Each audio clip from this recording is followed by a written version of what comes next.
we'll be rereading our text, Snow White Meets the Huntsman. We will be doing what's called a close read. That means we'll be looking at the same text, but we'll be using it for a different purpose. As we read, we're still going to keep in mind our essential question of how do we reveal ourselves to others.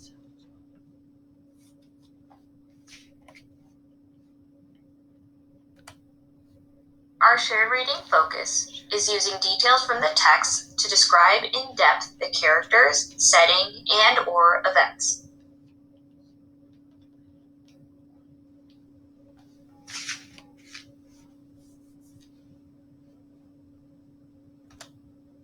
Since today is a close read, we will be looking back at the same fairy tale that we read yesterday. You do have an option to click the button at the top to listen to the story again. As I'm reading and annotating today, I'm going to be focusing on the characters and what clues and examples can I find in the text to describe them and the setting even more.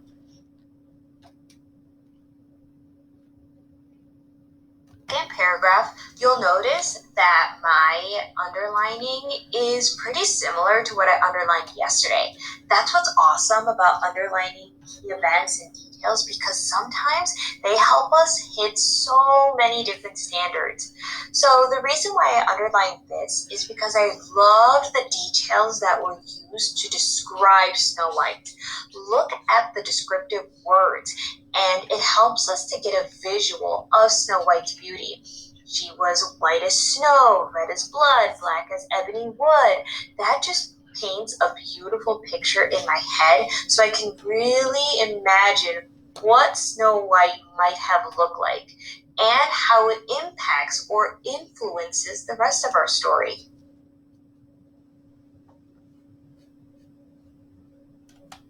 Here in this sentence, again, similar to yesterday, I just love the words that the author used in order to describe the queen.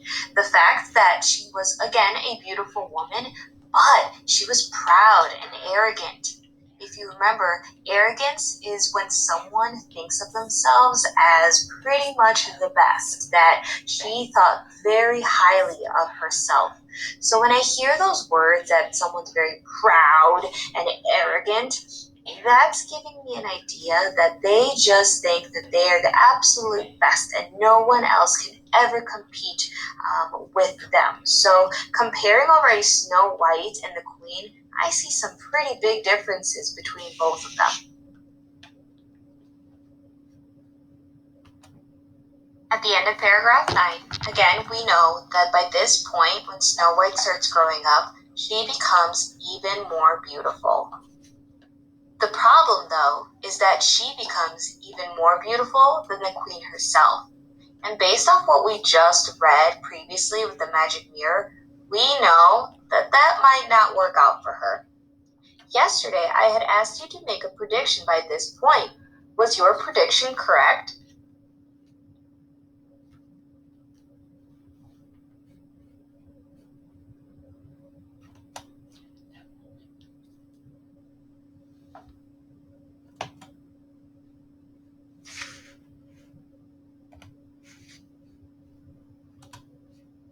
Before we look at the second half of our text, I want us to pause and take a look at the two characters we were introduced to, Snow White and the Queen. We don't know too much yet about Snow White at this point in our story, so I just put her down as beautiful because I know that the author really tried to emphasize or really tried to show us that her beauty was amazing in this story. The Queen, however, we learned that she's proud and arrogant, and I like the fact that I can take the words from the text and include them in our box. I know sometimes a lot of us are thinking, well, the magic mirror was part of the story. I agree. But I think to focus on the main characters, we need to look at Snow White and the Queen at this point in our story.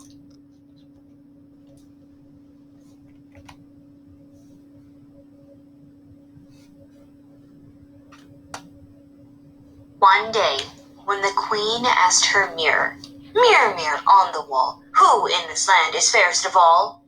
it answered, You, my queen, are fair, it is true. But Snow White is 1,000 times fairer than you. The queen took fright and turned yellow and green with envy. From that hour on, whenever she looked at Snow White, her heart turned over inside her body. So great was her hatred for the girl. The envy and pride grew even greater, like a weed in her heart, until she had no peace day and night. Then she summoned a huntsman and said to him, "Take Snow White out into the woods. I never want to see her again. Kill her, and as proof that she is dead, bring her lungs and her liver back to me." The huntsman obeyed and took Snow White into the woods. He took out his hunting knife and was about to stab it into her innocent heart when the girl began to cry, saying, "Oh, dear huntsman, let me live. I will run into the wild woods and never come back." Because she was so beautiful, the huntsman took pity on her and said, "Run away, you poor child." He thought, "The wild animals will soon devour you anyway." But still, it was as if a stone had fallen from his heart, for he would not have to kill her. Just then, a young boar came running by. The huntsman killed it, cut out its lung and liver, and took them back to the queen as proof of Snow White's death. The cook had to boil them with salt, and the wicked woman ate them, supposing that she had eaten Snow White's lungs and liver.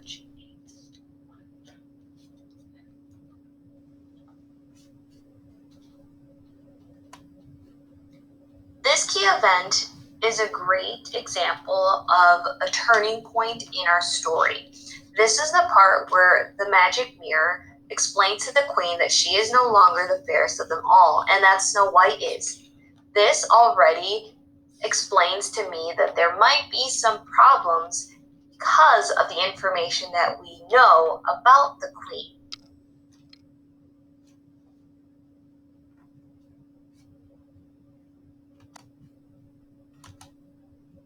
This is one of my favorite sentences in this fairy tale because it describes the queen as turning yellow and green with envy. Now, if we think about it, someone really can't turn yellow or green except the Hulk. However, let's really think about what that means and what the author is trying for us to picture in our head. If I think about the word envy, envy is someone who is jealous of you. So when we say green with envy, they're really just using these great descriptive words and phrases to really emphasize how jealous the queen was at Snow White at this point.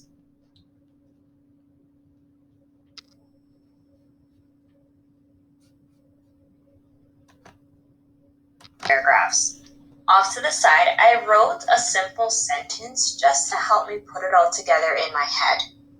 At this point, we know that Snow White's innocence has helped her escape. So I realized that another trait that I can describe Snow White is that she is kind, she is innocent, she does no wrong. So that's something that I would include when I'm thinking about her in depth. The queen, however, is satisfied with the fact that she thinks that the huntsman has actually followed her orders. So again, this reconfirms that the queen is not nice at all.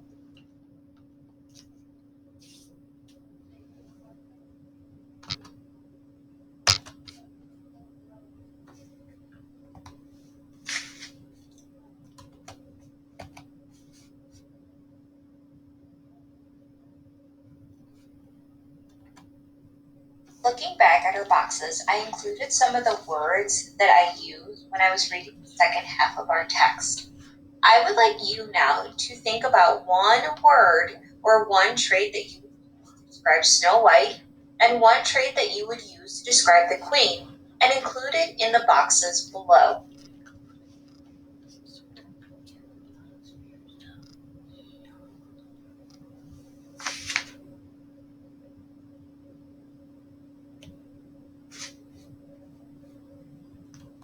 Today we did a close read of our text to help us describe the characters and events in depth. By looking at our annotations, we were able to use clues and details to think of different traits for our characters.